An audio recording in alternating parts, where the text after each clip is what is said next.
Самцгаанаа минь энэ удаагийн бичлэгэд би хөл хорионы үеэр хийх зүйлсийн тухай бичлэг хий гэж бодлоо. Тэгээд энэ үед айж сандралгүй гэртээ хариуцлагатай ухамсартай байж байгаа гэж найдаж байна. Ямар уйдгартай юм бэ? Юу хийнэ гэж бодохоос илүү магадгүй өнөөдөр юу иднэ гэж бодож байгаа айлууд бас байгаах. Тийм учраас хэдүүлээ нэг тэгж одоо маяглахгүй дор хариуцлагатай ухамсартай байцгаая. Энэ төр зүрийн хөл хоройг улам урт болгохгүй тулд бид нэр өөрсдөө маш хариуцлагатай байх хэрэгтэй шүү. Ийм жоохон хэцүү үед би дулаахан гэртээ идэх хоолтой тэгээ хайртай дотны хүмүүстэйгээ хамт эрүүл саруул байгаадаа ер нь талархаж байна.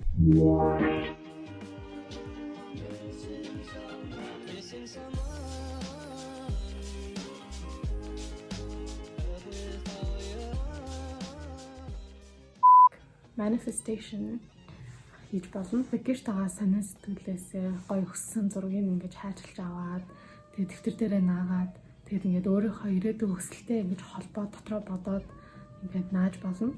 Парист шөнө донд болж байна. Үзэсгэлэн явж үзэх тохиромжтой цаг байна гэдэг хэсэг байгаад одоо ирээдүйд би өөрөө Парис шөнө донд гоё аялаад явж байгаа өөрийгөө ингэж төсөөлөд энэ бол тэр хэсгийг би хайчилж наасан байхгүй. Тэгвэл өөрөө принт аут хийгээд интернетээс зураг олоод тэгээд дэвтэр дээрээ наагаад эсвэл бүр тэрэн дээрээ ингэ дэлгэрүүлж бичиж болно. Тэмдэглэл хөтлөх. Юуны талаар бичиж болно. Өөрийнхөө юу бодож байгаа, яаж байгаа бүгдийг та нар өөрсдөө мэдээд бичиж болно.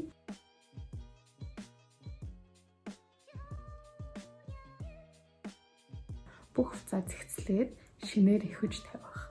Тэр нь бол миний шкаф ингээ бүх юм аягүй юм зэгцтэй байдаг л та. Гэхдээ хаяа ингээ бүгдийг дахиж гаргаа шинээр ингээ ихэж тавих надад аягүй гоё байдаг. Шкаф ч нөө гэрийн айлын хэсгийг гоё зэгцлээд цэвэрлээд цэвэрсэн зүйлээсээ зармын ингээ хамтлаж болно. Одоо өөрөө second hand дэлгүүр эсвэл Instagram-д ингээд өгөө заруулж болно. Энэ нь одоо байгаль орчин дээлтэй бөгөөд ер нь бол монголчууд яг сүүлийн нэг жилийн second hand shop-нууд аяг их нэмэгдсэн. Би өөрийнхөө тийм Instagram-ийн нэгээд өөрийнхөө ном тэгээд ганц 2 удаа өмссөн ч юм уу тиймэрхүү хувцснуудаа зарж байгаа. Тийм учраас та нар сонирхч ивэл ороод үзээрэй. 2 сарын өмнө бараг бүх номнуудаа зараад дууссан байгаа. Тэгээд ганц 2 ном байж магадгүй сонирхч ивэл авч болно.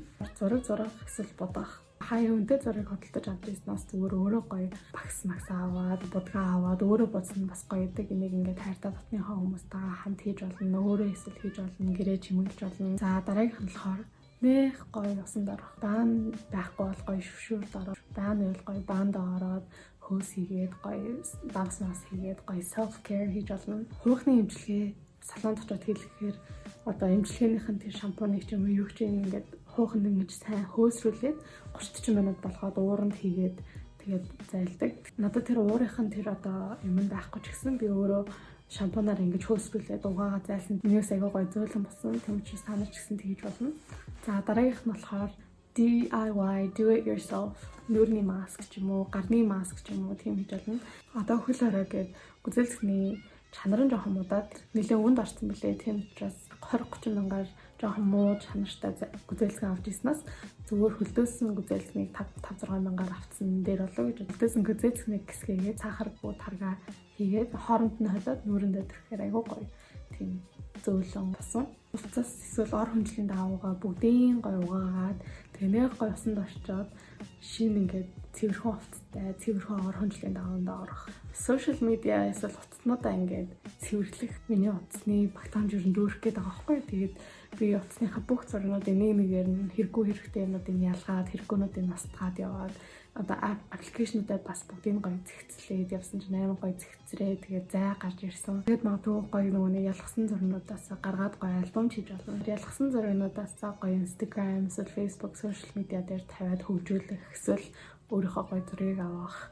Ер нь тэгээд Instagram дээр заавал тавих албагүй. За дараагийнх нь болохоор YouTube бичлэг хийх. Заавал YouTube бичлэг хийх албагүй, олон нийтэд нийтлэх албагүй. Өөртөө зориулж хийж болно. Дараа нь эргээд харахад аяга гоё. Хувийн санхүүгээ төлөвлөх. Орлого, зарлага, хоримтлал бүх юм ингээ гоё бичээд, гоё өснөгт гаргаад, тэгээд pie chart гаргаад тиймэрхүү юм хийж болно. Гэртээ чигтэй цэвэрлэх хийж болно. Үүдний бариул эсвэл нүг гэрэл унтрааж асуудаг тавчаа ариутгаж болно. Гоё хоол хийх, гоё шинжээр эсвэл өөрийнхөө дуртай хоолыг хийж идэх. Та нар ч гэсэн өөрөөсөө гоё шинэ жор самаар байвал миний нэг одоо заавал хийж идэх 4 жор гэсэн бичлэг үзээрэй. Тэгэхээр шинэ цуврал эхлүүлэх. Netflix дээр ч нөгөө юун дээр ч гэдэг HBO дээр ч нөгөө юун дээр нь боломжтой юм дээрээ гоё цовруул эсвэл гоё кино үзэх. Уцнаасаа төр зөр холтоод гоё ном унших. Дасгал хийх боломжгүй бол ядаж байнга сууж идэхгүй байх. Гэхдээ ер нь бол карантин ихснээс хойш нэлээд их суугаал, идэл байгаа л да. Тэгээд гэрээс ажиллаж байгаа болохоор яг хаяа босоод бичлэг хийж байгаа болохоор бас арай зүгээр юм хийж байгаа юм шиг санагдаад хийн гэж бодож исэн чагсаалтанд чи ингээд байсан юм хийж болно. Бүр ингээд олон сарын турш, олон 7 оны, олон хоногийн турш ингээд хийхэ болуулаад байсан тэр нэг зүйлээ хийх. Тэгээд ер нь энэ хугацаанд бас байнга үр бүтээлтэй, байнга өөрийгөө хөгжүүлнэ гэж бас жоохон хэцүү. Зүгээр гоё амраад релакс хийж болно. Гэртээ юу ч хийхгүй гоё кино үзэл ингээд хуцаа оролтоод байж ч болно. Заавал ингээд үр бүтээлтэй юм хий гэсэн шаардлага байхгүй. Хаяа амарч аваад өөртөө хугацаа өгөөд юу ч хийхгүй байх хаяа зүгээр шүү дээ. Хөл хорооны үеэр хийж болох 20 зүйлс маань ингээд дуслаа. Миний бичлэг үзсэнд баярлалаа. Дараагийн бичлэгнээр уулзцгаая баяртай.